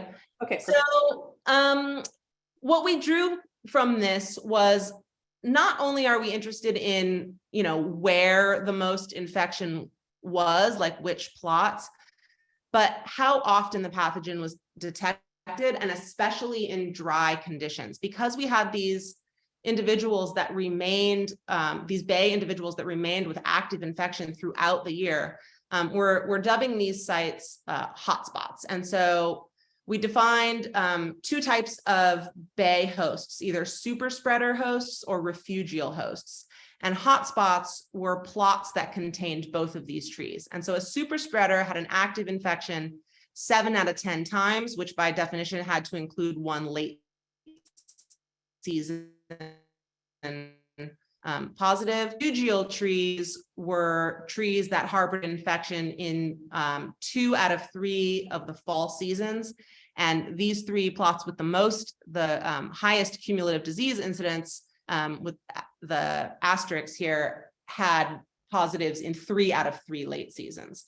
So it wasn't very many trees. It was about 5% of the roughly 400 trees were these refugial trees, but their location could provide some insight for us. So these are potential sources of inoculum for the next disease cycle. And if we can identify the environmental factors that define hotspots, we can hopefully help target areas for management or bay removal. So the locations where these hotspots were on our eastern facing slopes, which I failed to mention in the model was also significant. The aspect of eastness was the most likely to yield a positive culture. And so these are the plots with the most refugial trees or our hotspots. And so the conditions of these plots can provide clues as to where we can expect potential outbreaks to occur. So we know that disease incidence is driven by weather patterns. We have these big bursts of population following abundant rainfall and warm temperatures. We know that bay laurel infection is most likely to occur in areas with high bay density, low basal area, and in our particular study with an eastern aspect. There's a lag effect between these bursts of population on bay laurel and oak infection. And oak infection was strongly and positively correlated with both bay density, with the size of the oak, a large trunk size, the proximity to the infected bay, and the weather conditions that led to the highest inoculum loads. Disease incidence varied greatly among plots and among trees within plots, which we were surprised to find, with 5% of trees harboring infection throughout the dry seasons and likely serving as reservoirs for the next disease cycle. And so this doesn't really help us on like a landscape level. You know, not everyone can go out and sample their bays repeatedly year after year, but if we can identify where these potential hotspots may exist, or if the conditions are right for these refugial trees, then we can do targeted bay removal around specific oaks that need to be protected, or if a landowner or preserve owner has a specific hillside that they want to do some bay removal. So general thinning of bay laurel stands and frequent prescribed fire are recommended. And then with my last few minutes, I just want to show what we've been doing in Sonoma County after the Tubbs fire that burned through the Pepperwood Preserve, where we had with the Ackerley lab, we had a ton of trees tagged before the fire for a long-term forest monitoring demography study. And our preliminary data shows that trees have a few responses post fire, and I have oaked out the rest of the trees. So these are top and sapling, and you can see that trees will either die, they'll be top killed, so they have no green canopy, but they have excessive basal resprouts. They can have a combination of canopy and basal resprouts, or their canopy can completely survive. And so Coast live oak exhibited the highest level of crown survival, escaping fire. Bay laurel did terribly with crown survival, but had a ton of basal resprouts. So these are clues for what can happen with a forest full of sudden oak death that then is exposed to fire. We have, we did some modeling for this as well and predicted the likelihood at different size classes, so 2 centimeter DBH and 10 centimeter DBH, of trees that would either survive fire entirely by having a live green crown or only having a green crown. So these on the left resprouted from the base, but these are ones that only had green crown survival. So our agrifolia, high resprouting, and our biggest way of looking at this, and I know this isn't really sudden oak death, but I can't ignore the fire and sudden oak death interaction. Our biggest finding was that we have log DBH on the bottom here, and this is percent survival. We have 3 main strategies for this is an agrifolia. These are the trees that are going to be top killed, and in this moderate size class, you have a ton of trees that are top killed with basal resprouts. The larger your trees are, the more likely they are to die, and the larger, and then these are the trees that, the smaller the tree is, the more likely you are to die, and the larger the tree is, the more likely you are to escape crown fire. And so we did this for all the oak species and for bay, and the moral of the story is fire can really reduce the amount of bay laurel in the understory. And so in conjunction with bay removal, I think that promoting prescribed fire is something that would benefit us all. So I want to thank you, all the people who helped in the field with this massive project, and to our funders, and to you for inviting me. Thank you. Terrific. Thank you, Melina. Maybe you can stop screen share, and we've got here, what do we have? We've got 10 minutes or so for questions, both of Melina and of the other panelists earlier. So I look forward to having a lively discussion here. First, I want to see if there are any questions specifically for Melina.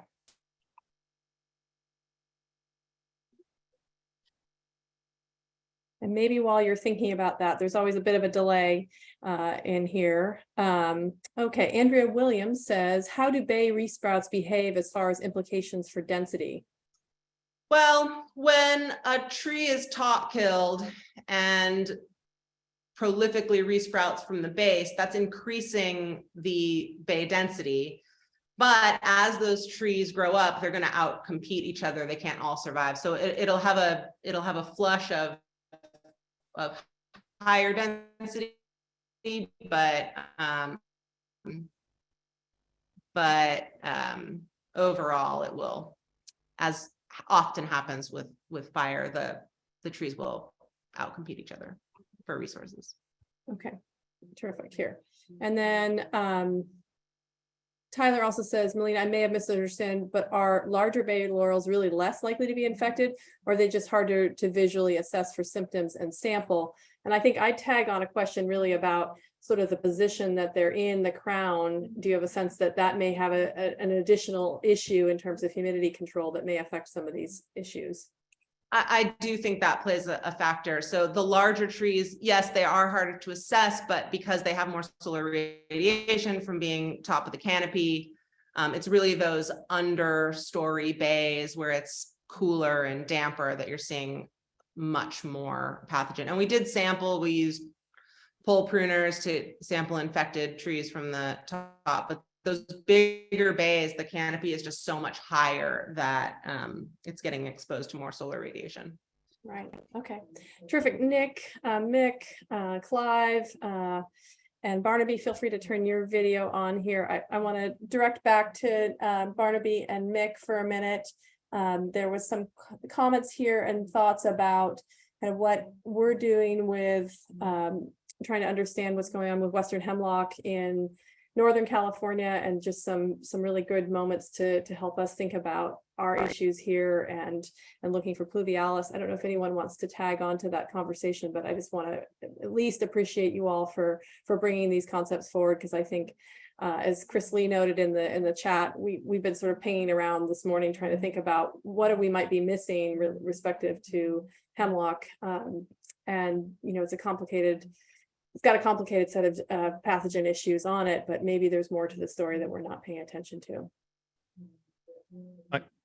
I think it's highly likely that there are symptoms out there, but as Mick showed in some of his slides, that some of the symptoms on some of the sites they are spectacular, and you've got this big bottom-up stuff. But some of the other sites where we've identified it, it's just been individual twig cankers, and if you hadn't been on the lookout for it, you could easily miss it. So it could be that in the Western hemlock native region, it is just a very minor twig blight, and it might just be a matter of honing in on those particularly innocuous symptoms, which might make sense if we go and assume that the clade 3 Phytophthora are native to that part of the North America and have co-evolved with the species around them. And it's maybe that the climate of the UK is the factor that has changed the behavior, the observed behavior.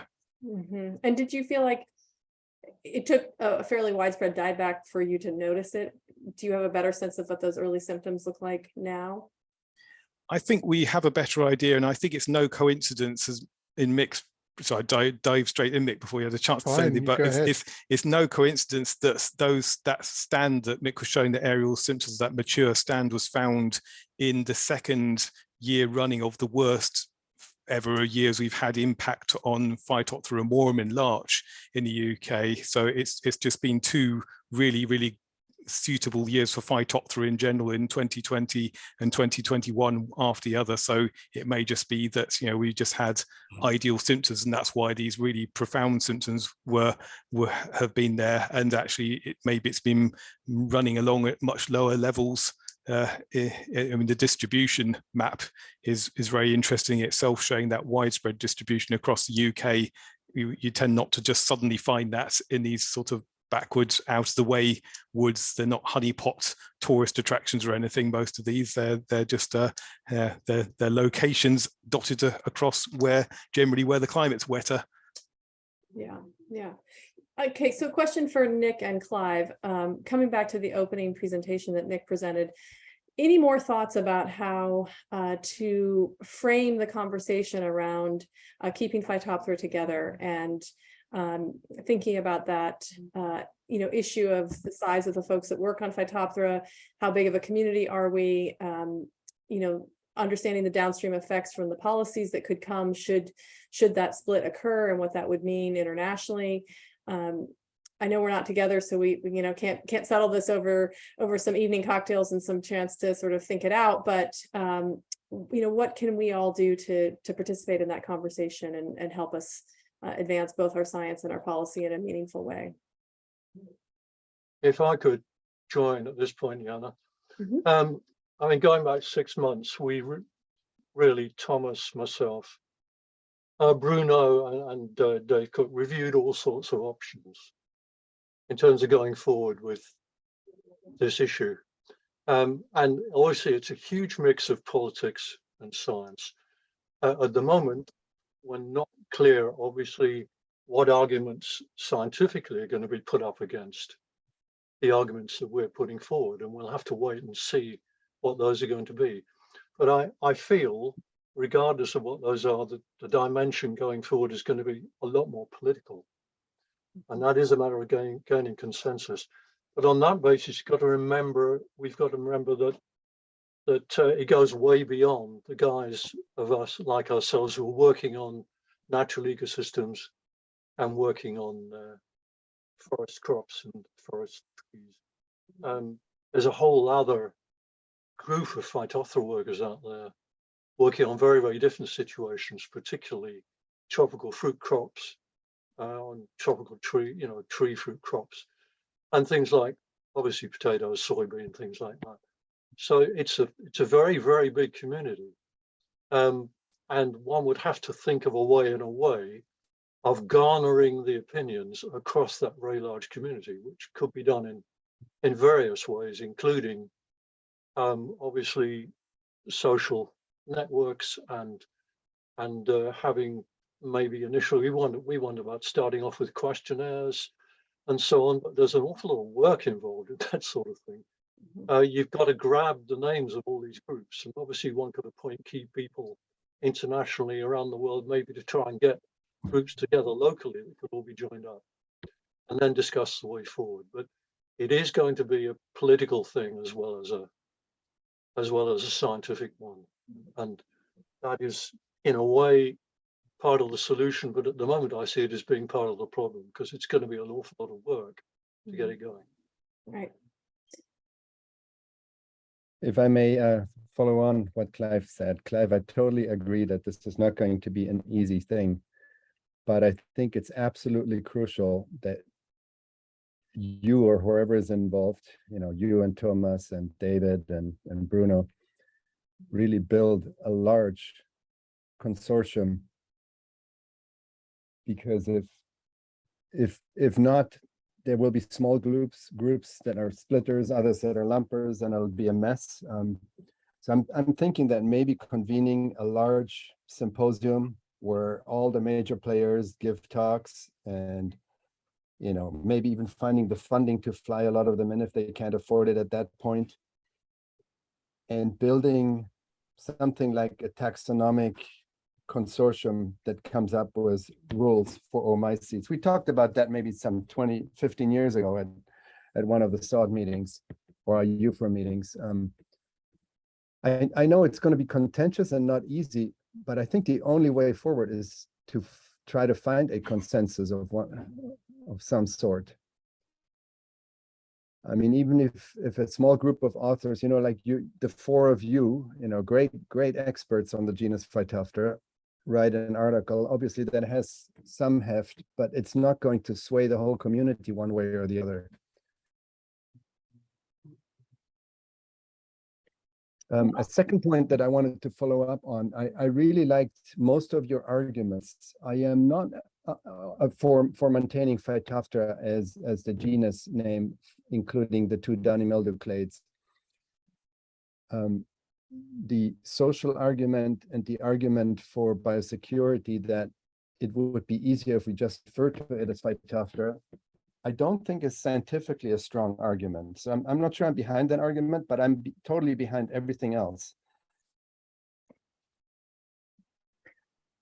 Well, terrific. We are at time here, and I want to acknowledge that there's a lot of questions in the chat, and I think that's perfect because the conversation is going to continue tomorrow and hopefully into Thursday. So I'll let Janice talk about that. But first, I just want to thank all the organizers, Janice and Bonnie and Susan and Chris and all the folks that put together today's panel together, and then thank our fantastic speakers for doing a really terrific job and stimulating my thought process and helping me think about all the great work that we've done over the years and kind of collectively where we're getting to. It's really a pleasure to have been a part of this conversation and to watch you all continue to keep it going. So thank you very much. And I'll turn it back to Janice.